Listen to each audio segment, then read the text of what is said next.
Picture चालू करो बे। मनोज जी बने रहिए हमारे साथ। सुप्रिया शिंदे जी, आपके पास आते हुए मैं आपको याद दिलाती हूँ, घोषणा पत्र कांग्रेस पार्टी का आंध्र प्रदेश को विशेष राज्य का दर्जा देने के लिए पेज नंबर 36 पॉइंट नंबर 10। सवाल यह है कि चूंकि मोदी सरकार कर रही है इसलिए आपत्तिजनक है आंध्र प्रदेश को विशेष सहायता देना, बिहार को विशेष सहायता देना, या फिर चूंकि वो सरकार बचा रहे हैं। अब आपको जनता को कन्विंस करना है इसकी समृद्धि के लिए नहीं, कुर्सी बचाने वाला बजट है। अच्छा, और इसका मेंशन जरूर कीजिएगा जो मैंने पॉइंट बताया है।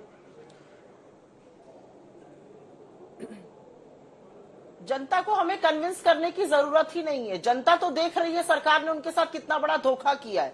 आप ही के पॉइंट से शुरुआत करती हूं। आज भी बिहार को और आंध्र प्रदेश को विशेष राज्य का दर्जा नहीं मिला है। इसी मांग के साथ तो चंद्रबाबू नायडू जी अलग हुए थे, वही उनको पैसा पकड़ा दिया गया। ये 6 साल पहले भी किया जा सकता था। बिहार को लिख के कल बोला गया है सदन में, विशेष राज्य का दर्जा नहीं दिया जाएगा। ये लिखकर बोला गया है। ये कुर्सी बचाओ बजट है क्योंकि अपने घटक दलों को खुश करने की कोशिश है। जिन बैसाखियों के सहारे चल रहे हैं उनको खुश रखा जाएगा। चलिए, इसमें हमें कोई आपत्ति नहीं, हम आगे की बात करते हैं। आपने समृद्धि वर्सेस सियासत का बजट ये बोला, किसकी समृद्धि है? मिडिल क्लास की बात कर लेते हैं। 10 शब्द बोले वित्त मंत्री ने महंगाई पर, और 10 शब्दों के बाद बजाय राहत देने के, महंगाई से या कुछ मिडिल क्लास के लिए राहत लाने के, उन्होंने अगर आपका पुश्तैनी घर है उससे इंडेक्सेशन खत्म कर दिया। आपने 10 लाख का लिया था, 50 लाख का बेचेंगे, आप 40 लाख पर टैक्स पे करिएगा। आपके एलटीसीजी को 10% से बढ़ा के 12.5% कर दिया गया। शॉर्ट टर्म कैपिटल गेन 20% कर दिया गया। डिविडेंड पर अब आपके नया टैक्स लग गया। ये तो मिडिल क्लास के साथ धोखा हो गया। और अब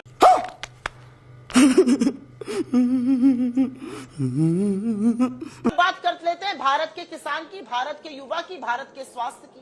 भारत के शिक्षा के बजट को घटाने का दुस्साहस लगातार ये सरकार कर रही है। हर बार बजट घटाया जा रहा है और बार बार जो बजट में आवंटित होता है उससे कम खर्चा किया जाता है। पिछले साल आवंटित था 1,16,000 कुछ करोड़, खर्च हुआ 1,08,000 करोड़। स्वास्थ्य में इतनी बड़ी कोरोना की महामारी आई, डॉक्टरों की कमी है, नर्सेस की कमी है, मशीनों की कमी है, ओटी टेक्नीशियंस की कमी है।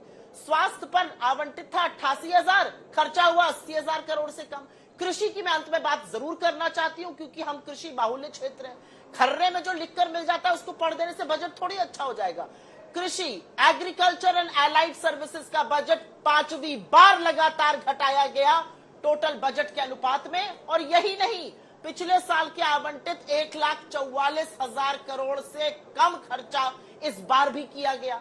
मतलब आप कटौती शिक्षा में, स्वास्थ्य में, कृषि में कर रहे हैं। कहां जाएगा ये देश? कभी किसी ने सोचा है? और एक अंतिम बात कर देती हूं, हम बहुत खुश हैं। हमारे घोषणा पत्र का तल्लीनता से अध्ययन किया है वित्त मंत्री ने, अच्छी बात है। कट कॉपी पेस्ट भी किया है, बहुत अच्छी बात है। लेकिन नकल में भी अकल की जरूरत होती है। और सही पकड़े हैं। तो इसलिए मैं कहती हूँ, हमारी पहली नौकरी पक्की थी। हमने कहा था हर डिग्री, हर डिप्लोमा धारक को 8500 रुपए प्रति महीना, मतलब 1 लाख रुपए साल का देंगे। चलिए, ये 5,000 रुपए महीना देंगे। लेकिन ये इंटर्नशिप सिर्फ टॉप 500 कंपनियों में लगाएंगे। 1 करोड़, 1 करोड़ इंटर्नशिप टॉप 500 कंपनियों, मतलब हो गया हर कंपनी में 4,000 इंटर्न। आपके यहाँ भी इंटर्न आते हैं, 4,000 इंटर्न आप लोग ले सकते हैं। जो टॉप 500 कंपनीज होती है वो ऑटोमेटेड होती है, एआई होता है, मशीन लर्निंग उसमें जबरदस्त होता है। 4,000 इंटर्न लग सकते हैं। मतलब कॉपी पेस्ट भी थोड़ी अकल लगा के किया गया होता है। ठीक, ये तो लेटेस्ट न्यूज है। नौकरियों पर भी उन्होंने कहा क्रियान्वयन कैसे होगा वो हम करेंगे, आप छोड़िए उसको। हरदीप पुरी जी जैसे लोगों की वजह से ही ये सरकार और बदनाम होती है। और आपको मैं बता देती हूँ क्यों। ये कैपिटल एक्सपेंडिचर की किस मुंह से बात कर रहे थे, क्योंकि इनको कैपिटल एक्सपेंडिचर की समझ ही नहीं है। 2024 वित्तीय वर्ष में आज का डेटा जो बजट में आया है, बजट एट अ ग्लांस, पता नहीं इन लोगों को पढ़ना भी आता है कि नहीं आता है। 13,70,000 करोड़ कैपिटल एक्सपेंडिचर था पिछले साल का। खर्चा हुआ है 12,71,000 करोड़। 1 लाख करोड़ लगभग कम कैपिटल एक्सपेंडिचर खर्च हुआ है। ये कैपिटल एक्सपेंडिचर की बात करते हैं। ये बड़ी बड़ी बात कर रहे थे क्रियान्वयन की। अरे आपके इंफ्रा क्रियान्वयन का वो हाल है कि कल पुल आप उद्घाटन करते हैं, आज वो गिर जाता है। एयरपोर्ट ऐसे गिर रहा है जैसे दफ्ती के ताश के पत्ते गिर रहे हो। ये आपका एग्जीक्यूशन है। और यहां पर आकर आप बड़ी बड़ी बातें, आप पर क्या छोड़ दिया जाए? आप पर तो छोड़ा गया ना कैपिटल एक्सपेंडिचर। कवाली बेइज्जती। आपकी नजर में सबसे बड़ी बात क्या दिखाई दे रही है इस बजट में? और जो पीएम इंटर्नशिप प्रोग्राम है, क्योंकि देखिए रोजगार नौकरियां एक बहुत बड़ा मुद्दा था इस बार चुनावों में। आपको लगता है कि उसका साइड इफेक्ट है कि अब हम सीधा इस तरह के प्रोग्राम्स देख रहे हैं जो एड्रेस कर रहे हैं ऐसे इश्यूज को, और ये 4 crore over a period of 5 years 4 crore युवाओं के लिए इंटर्नशिप का जो साधन बन रहा है, कमाई का साधन बन रहा है, वो स्वागत योग्य है? नहीं। नहीं, सबसे पहले तो मैं कहूंगी अप्रेंटिसशिप प्रोग्राम जो आया है, इतनी स्किल लेबर वर्कफोर्स पड़ी हुई है, जॉब ढूंढ रही है। 9.2% पे आपका अनएम्प्लॉयमेंट का आंकड़ा है। वो जो स्किल लेबर फोर्स है उनका क्या करेंगे हम? उनके एम्प्लॉयमेंट जनरेशन की क्या बात करेंगे? क्या एक IIT इंजीनियर जो रोजगार ढूंढ रहा है या बिजनेस के माध्यम ढूंढ रहा है, क्या उसको ये अप्रेंटिसशिप प्रोग्राम उसको काम आएगा? सवाल ये है कि आप कह रहे हैं 1 करोड़ रोजगार होंगे, 500 एंटरप्राइजेस होंगे, तो यानी एक कंपनी 20,000 इंटर्न्स को सालाना लेगी अगर उनको वो टारगेट मैच करना है। कॉर्पोरेट हाउस, क्या मैं आपको, चलिए मैं तो टॉप 500 कंपनीज में इंडिया टुडे और आज तक को ही मान लेती हूँ, क्या ये टॉप 500 कंपनीज में 20,000 इंटर्न्स के आप आज तक और इंडिया टुडे या जो आपका टीवी मीडिया ग्रुप है, क्या वो ऑब्जॉर्व कर पाएगा? तो ये तो वही है, इतनी बड़ी बड़ी बातें की जा रही हैं, इतने कह रहे हैं कि हमने काम किया है, हमने बिहार और आंध्र प्रदेश को पैकेज दिया, तो उनका पैकेज का डिमांड नहीं था, उनका स्पेशल स्टेटस का डिमांड था। और पैकेज में भी महाराष्ट्र के लिए कुछ नहीं आया। महाराष्ट्र में भी सरकार इनकी है, महाराष्ट्र का तो नाम तक नहीं लिया गया। उत्तर प्रदेश से क्यों खफा है? क्योंकि सब जानते हैं लोकसभा ने उनको क्या नतीजा दिया है। उत्तर प्रदेश भी उनकी सरकार है, उनको भी कुछ नहीं मिला। शर्मनाक है कि आप राज्यों में भेदभाव कर रहे हैं क्योंकि आपको अपनी सरकार बचानी है। तो मैं इस बजट को, मैंने एक टाइटल दिया है, प्रधानमंत्री सरकार बचाओ योजना। यही ये बजट का पूरा सार है। सही पकड़े हैं। राजीव राय जी, एक और सांसद इस बार जो चुनकर आए हैं, राजीव राय जी, आपकी नजर में देखिए, क्योंकि अखिलेश यादव ये कह रहे हैं कि यूपी को कुछ नहीं मिला, लेकिन ये भी एक सच्चाई है कि चाहे वो बिहार हो, चाहे वो आंध्र प्रदेश हो, लॉन्ग स्टैंडिंग मांगे थी इन राज्यों की। ये भी एक सच्चाई है कि इनके बिना सरकार नहीं चलेगी। इन सबको साधते हुए क्या सरकार के इस बजट में कुछ अच्छा आपको दिख रहा है? जनता को आप मूर्ख समझना बंद कर दीजिए। अंजना जी, धन्यवाद आपको बधाई देने के लिए। ये बजट वही है, बैसाखियाँ बची रहे, सरकार सांसें गिनती रहे, उसके लिए एक निरर्थक प्रयास है।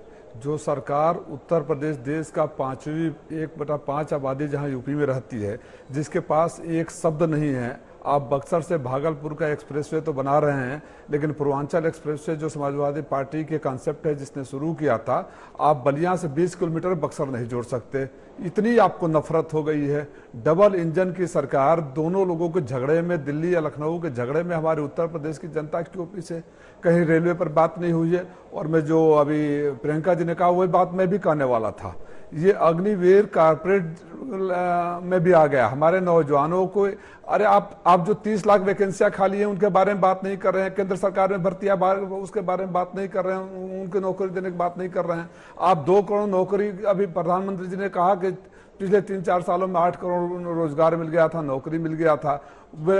स्किल्ड लेबरर का 9% से ज्यादा अनएम्प्लॉयमेंट है। आप किसको बेवकूफ बना रहे हैं?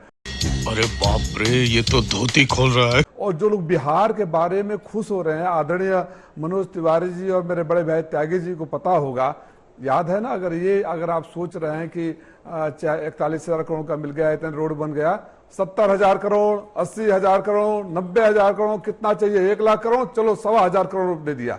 क्या हुआ वो 1,15,000 करोड़ के पैकेज का?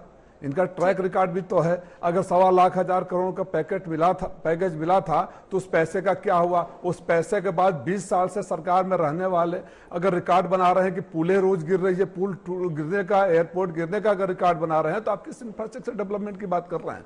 और उत्तर प्रदेश को ठगने वाले लिख कर रख लीजिए, जिन्होंने उत्तर प्रदेश को धोखा दिया है, जिन्होंने उत्तर प्रदेश के नौजवान, आप हमारे यहाँ ट्रेन हादसे में रिकॉर्ड हो रहा है, पुल गिरने का रिकॉर्ड हो रहा है, एयरपोर्ट गिरने का रिकॉर्ड हो रहा है, और आप कैपिटल इन्वेस्टमेंट इंफ्रास्ट्रक्चर डेवलपमेंट की बात कर रहे हैं। कौन सी क्वालिटी आपकी है? आप किसी पर्टिकुलर कंपनियों को ठेका दे रहे हैं। आप उन कंपनियों के लिए आपने स्कीम लेकर आई है जो आपके गॉडफादर हैं, जो आपके करते हैं।